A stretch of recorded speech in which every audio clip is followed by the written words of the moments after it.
আসসালামু আলাইকুম। Welcome to আলহামদুলিল্লাহ এগ্রো। আশা করি সবাই খুব ভালো আছেন। আলহামদুলিল্লাহ আমিও খুব ভালো আছি। তো আমার গত ভিডিওর মোস্ট কমন কিছু কমেন্টস ছিল। তার মধ্যে একটা কমেন্ট ছিল এরকম যে, "আপু, খামার বড় করতে চাই, ছাগলের স্বাস্থ্য ভালো রাখতে চাই। সেজন্য দানাদার খাবার তৈরি ঘরে বসেই কম খরচে কিভাবে তৈরি করা যায়?" তো চলুন আজকে সেটাই শেয়ার করব আপনাদের সাথে কিভাবে কম খরচে ঘরে বসেই ছাগলের দানাদার খাবার তৈরি করা যাবে।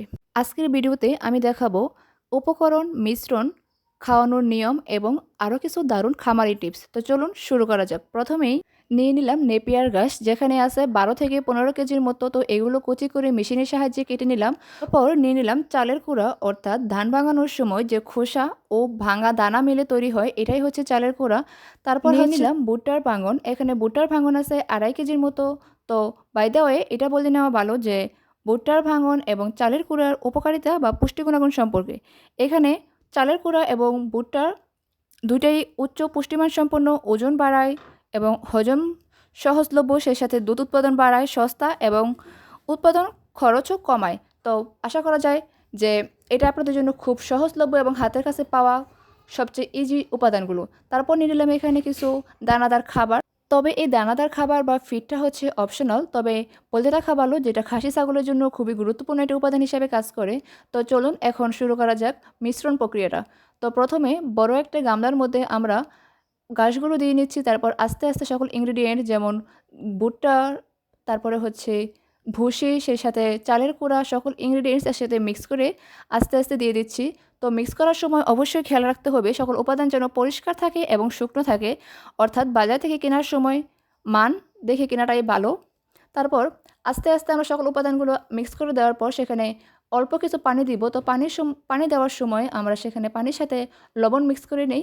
তো আপনারা চাইলে সেখানে মিনারেল কিছু আইটেম, সেই সাথে চিটা গুঁড়ো দিতে পারেন। তো যেহেতু আমরা শুধুমাত্র লবণ পানিটা দিলাম, তো সেটাই শুধু শেয়ার করলাম আজকের ভিডিওতে। ছাগলের খাবার এবং বয়স অনুযায়ী খাবারের পরিমাণও আলাদা হয়। একজন প্রাপ্তবয়স্ক ছাগলের জন্য প্রতিদিন ২৫০ থেকে ৩০০ গ্রাম দানাদার খাবারই যথেষ্ট। তাছাড়া গর্ভবতী ও দুধ দেওয়া ছাগলের জন্য একটু বেশি পরিমাণ, অর্থাৎ ৩৫০ গ্রাম বা তার আশেপাশে দেওয়াই উত্তম। আমরা এই খাবারটা দিনে ২ বার দিয়ে থাকি, অর্থাৎ সকালে এবং বিকেলে। দুপুরের দিকে আমরা লতাপাতা বা সবুজ ঘাস দিয়ে থাকি। আর সতর্কবাণী হলো যে কখনো খাবারের মধ্যে বেশি লবণ দিবেন না, তাহলে হজমের সমস্যা হতে পারে। প্রথমে অল্প অল্প করে দিয়ে ছাগলকে খাবারে অভ্যস্ত করুন। এতে আপনার ছাগলগুলো আস্তে আস্তে খাবারগুলো খেয়ে অভ্যস্ত হয়ে যাবে, তখন আস্তে আস্তে খাওয়া শিখে যাবে। তারপরে হচ্ছে পুরনো বা পচা উপকরণ একদমই ব্যবহার করবেন না, এতে ছাগলের পেটে সমস্যা হতে পারে। খাবারের সময় পর্যাপ্ত পানি দিতে ভুল করবেন না। যতটুকু পানি প্রয়োজন অবশ্যই ততটুকু পানি দেওয়ার চেষ্টা করবেন। তবে প্রতি ২ মাস পর খাবারে একটু পরিবর্তন আনতে পারেন, যেমন নতুন কোনো কিছু আইটেম অ্যাড করতে পারেন, যেমন খোল বা ডাল মেশানো। তো আমরাও আমাদের ছাগলকে কখনো কখনো খৈল মিক্স করা খাবারটাও দিয়ে থাকি। তো সেটাও যদি পরবর্তী কোনো একটা ভিডিওতে আমি চেষ্টা করব দেওয়ার জন্য। সঠিক খাবার এবং ব্যবস্থাপনা ছাগলের রোগ প্রতিরোধ ক্ষমতা বাড়ায়, সেই সাথে অসুস্থ ছাগলের চিকিৎসা খরচ কমায়, দুধ দেওয়া বাড়ায়, বাচ্চার অবস্থা ভালো রাখে, ফলে খামারের উৎপাদনও বাড়ে, লাভও হয়, অর্থাৎ দুটোই ভালো হয়।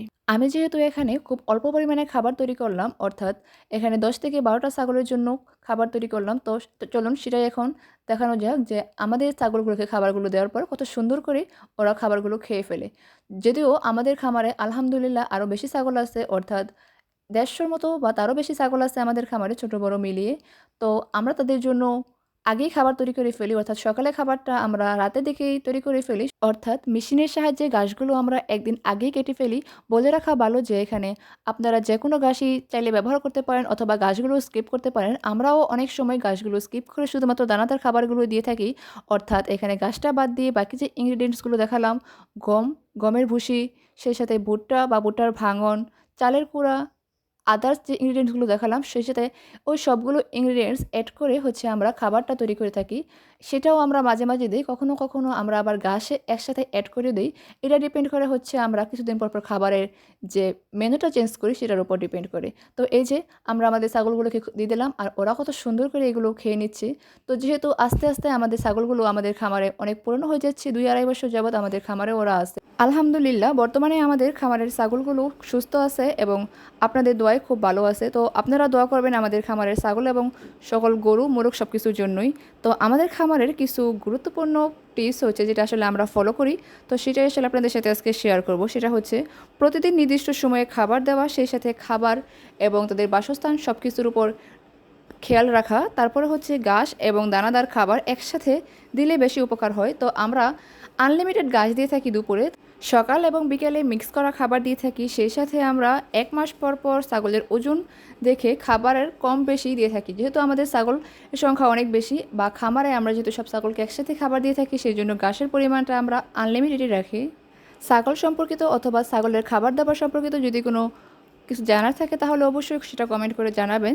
তো আপনাদের কাছে আমাদের খামারের ভিডিওগুলো কেমন লাগে সেটা অবশ্যই আপনারা কমেন্ট করে জানাবেন। তো আপনারা যদি আমাদের খামারের চ্যানেলটা এখনও সাবস্ক্রাইব করে না থাকেন, অর্থাৎ আলহামদুলিল্লাহ এগ্রো চ্যানেলটি যদি এখনও সাবস্ক্রাইব করে না থাকেন, তাহলে অবশ্যই আলহামদুলিল্লাহ এগ্রো চ্যানেলটি সাবস্ক্রাইব করবেন এবং আমাদের খামারের ভিডিওগুলো আপনাদের কাছে কেমন লাগে সেটা অবশ্যই আমাদের সাথে শেয়ার করবেন। তো গত ভিডিওতে আমার কিছু আপু ভাইয়ারা একটা কমেন্ট করেছিল, সেটা হচ্ছে যে আপু আপনার খামারে ছাগলের সংখ্যা কত।